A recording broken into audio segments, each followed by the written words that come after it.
नमस्कार, मी प्रतीक्षा. DNA मराठीमध्ये आपलं स्वागत. नेप्ती येथे पिढ्यानपिढ्या राहत असलेल्या मागासवर्गीय आदिवासी भिल्ल समाजाच्या कुटुंबियांना घरकुल देण्याची मागणी एकलव्य संघटनेच्या वतीनं करण्यात आली आहे.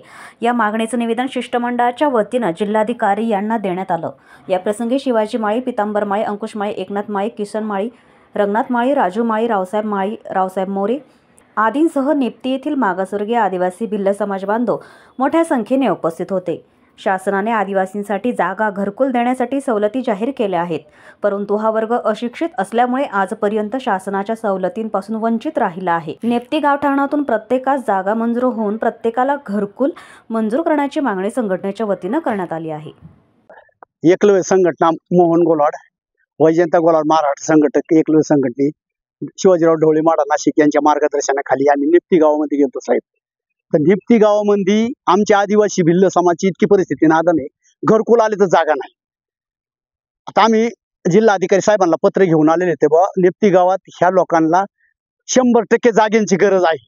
ह्या लोकांना साहेबांनी जागा कुठं ना कुठं असून बाहेरच गावाच्या बाहेर असू द्या किंवा गावठाणामध्ये असू द्या किंवा कुठे असू द्या, यांना जागा जर यांच्या नावावर झाली तर यांना घरकुलाचा लाभ घेता येईल साहेब.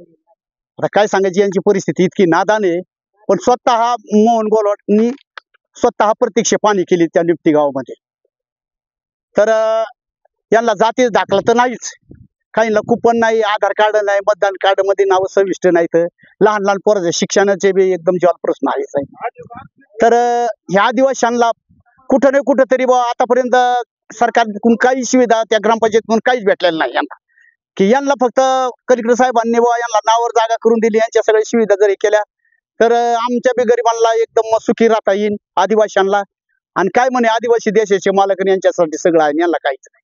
आता काय सांगायचं साहेब, देशाचे मालक आदिवासी आणि यांना राहायला जागा नाही, इतकी परिस्थिती नादान आहे. याच्यामुळे साहेबांना आम्ही हात जोडून विनंती केलेली आहे की बा कलेक्टर साहेबांनी एवढे यांच्या मार्ग लावून यांची कामं व्हायला पाहिजे. आमच्या नेप्ती गावात भिल्ल समाजाचे जवळजवळ 20 कुटुंब आहेत. 20 कुटुंबाला एकही घरकुल नाही आलेलं, आणि जे घरकुल आलेत ते आम्हाला काही दिलेले नाहीत. म्हणजे आम्हाला घरकुल म्हणजे नाहीच, जागाच नाही. घरकुल आले ते म्हणते जागा दाखवा. जागा कुठून दाखवायची? आम्ही जागा घ्यायची आमची परिस्थिती नाहीये. आम्ही तिकडे जागा मागायला गेलो, ते म्हणते जागा दाखवा. जागा घेऊन घर बांधायचं आहे का? आमची आता परिस्थिती नाहीची. मग ती आता कलेक्टर साहेबांनी स्वतः येऊन चौकशी करून आमच्या नेप्ती गावाच्या भिलाची यांनी म्हणजे घरकुलासाठी आम्हाला जागा घेऊन घर बांधून द्यावा असं आम्हाला वाटतं. बोला. आम्ही नेप्ती गावाचे रहिवासी असून आमची तिसरी पिढी आजोबा पंजोबापासून चाललेली.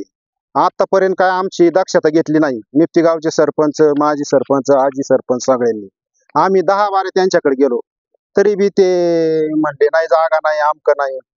प्रत्येक वेळेस टाळीत गेले तर आमच्याकडे हाय गायरान जमीन, तरी बी ते नाही म्हणतात. मग प्रशासनाने आम्हाला जागा द्यावा अशी मी विनंती करतो.